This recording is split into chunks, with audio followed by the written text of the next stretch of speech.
Hill Sabbath Day Adventist Church is celebrating 100 years. It is day 7. Happy sweet, sweet Sabbath!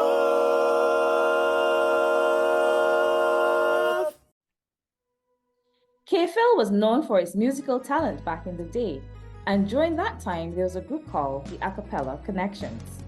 3 young ladies singing for God. We have those 3 young ladies here with us, along with Dwight, who would have been the founder of the group. Dwight, tell us what motivated you to form the A Cappella Connections. In those days, music was basically all around us. I used to listen to a lot of music. There was some songs I heard on a tape, a recording, a cassette tape that my father, I think he brought back from England, from a crusade that was there in London, to be exact. So I said, something, these are nice songs. The 3 of you were, basically the same age range. You were all 3 of you were playing string instruments. So we had a connection. I play a violin, Maddie play a violin, Kieran play a violin, and Kim played the biggest, who's the shortest, ironically, I don't know why, but she was playing the cello. So we always had similarity. We also have a connection. So I said, no, we could try something else, something new, since we were all in the same frame of mind per se. So that, from all of that, I heard these songs, like these songs. We know we could try the thing. Also, I was a member of a group then. I think that was Euphony. So it more intensified my love for a cappella music and for vocal music. So that inspired me to start the A Cappella Connections. Okay. Can any of us remember how long the group was together? I can't remember. I cannot remember, unfortunately. I don't recall. I think it was a minimum of 2 years. I can safely say that. 2 years. A minimum of 2 years. Maybe longer. I don't know. I don't remember. Right.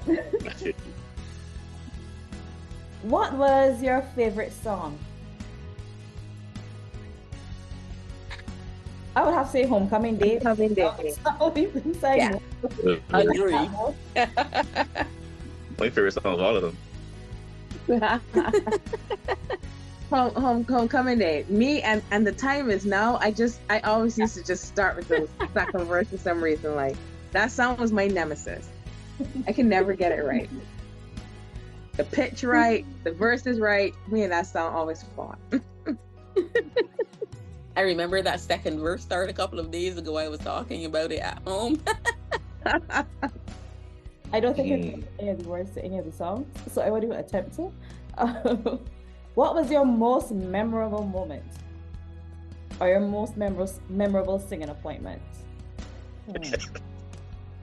When we sang, remember we sang at that concert that they had at the university? Yes, I remember that. And the group that Ricky had also sang there too. Yes. Yeah. We sang So there. what was so memorable about that occasion? Inform me, like to me. I can't remember. To me, that was the most professional kind of concert we sang at, because I remember being on the stage and I was nervous because the lights were in my eyes and I couldn't see the people, so that's what used to make me nervous, being able to see the people looking at me. But because the lights were in my eyes, I couldn't see anybody, and that was the most calm I was on stage, because I couldn't see anybody, I couldn't see anyone, and that was And you remembered the words. And I remember the words, and I started in the right order. But because I wasn't as nervous, because I couldn't see anybody, I couldn't see anything, so all I could do was just sing. And that for me was the best one, because of that. What is the one thing you learned while being in the group? That Dwight has a lot of patience. I like that.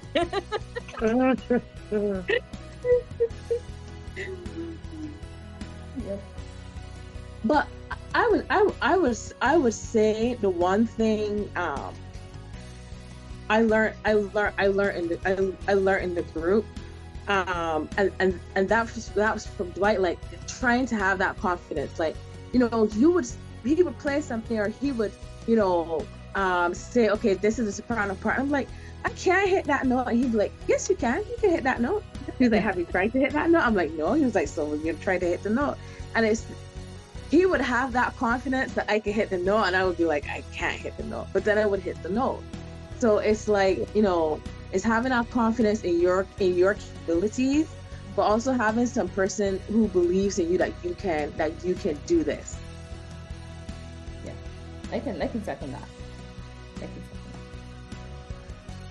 I think also one of the things that I learned was that, you know, singing in a group is just that, right? It's a group effort. It's not Kim or Melanie or Karen or Dwight. It's all of us, you know, and we have to do all of our parts together in order to be able to make it work. So I think that kind of group work or teamwork kind of philosophy was something that that I learned about. And it's not like when you're singing in a choir and multiple people are singing the same part. So if you stop, it doesn't matter. Nobody knows. You're actually the only person singing your part. So it really kind of puts it on you, like you have to do what you're supposed to do. So I think that was one of the things that I learned. And like Melanie said, Dwight definitely challenged us in terms of what we were going to be able to do vocally, right? I think it was only singing with you all that I realized that I can sing some of the same notes Dwight can. Dwight used to push Karen for those deep notes, like Yeah, you can do it, man. Yeah, now I know I can. No. Yeah. Okay, so what encouraging words would you give to the members of the KFL, especially the youth? You know, you have to try. You have to try. It's you would amaze yourself when you put the effort in and try. Because I'm not saying that like hitting those notes was easy or was not, you know, it was constant practice, discipline. We'll practice, and, you know, you'll practice your breathing and all these kinds of things.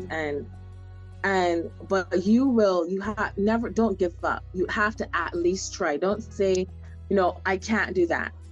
You don't know if you can, because you haven't really tried. And if you try and fail, that's just practice for when you do get to succeed. That's how you gotta look at it. Karen? I think discipline, hard work, persistence. So whatever you're doing, whatever it is that God calls you to do, you know, it's not necessarily going to be easy, but, you know, work hard and persevere and be disciplined about it. Right. Yeah. We live in an age of technology / convenience. In our days, we did not have YouTube. I think we didn't have YouTube per se, or much online options whereby we could have. Well, I could have gone on to any site and see what these are notes, etc., etc. So we basically did it as we saw it or heard it, and we spent a lot of time together, as opposed to being on devices, etc. Yeah. But what I would encourage the youngsters nowadays to do is to stay focused, because there are a lot of distractions nowadays when it comes to music, and you got to remain in that element whereby when you're called upon to sing or do anything, play anything, this is you. You can do it by the drop of a ball. You don't have to, oh no, I practice. So it has to become you.